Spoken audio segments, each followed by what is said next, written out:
जिंदगी में खुश रहना कितना ज़रूरी है ये तो हम सभी जानते हैं, लेकिन इसके बावजूद भी हम ज़्यादातर टाइम दुखी ही रहते हैं, साथ ही दूसरों को भी दुखी रखते हैं। क्योंकि जब हम खुद ही खुश नहीं होंगे तो दूसरों को खुशियाँ कैसे दे सकते हैं।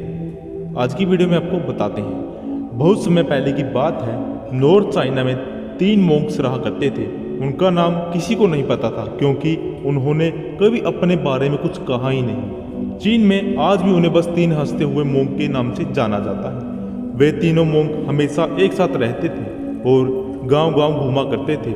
वो जिस भी गांव में जाते, वहां के बाजार में बीचों बीच खड़े होकर जोर जोर से हंसना शुरू कर देते थे। उनकी हंसी को देखकर लोगों का ध्यान उनकी तरफ खींचा चला जाता था और धीरे धीरे उनके चारों तरफ एक बड़ी भीड़ इकट्ठा हो जाती।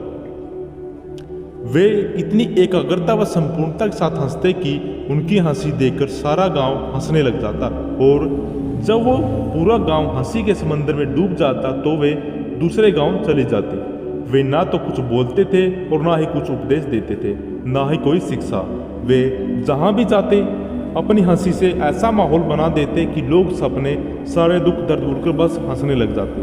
पूरे चाइना में उनके बारे में बातें होने लगी। जब उनसे उनका नाम पूछा जाता तो बस हंसते थे। इसी वजह से उनका नाम 3 लाफिंग मोंक्स पड़ गया।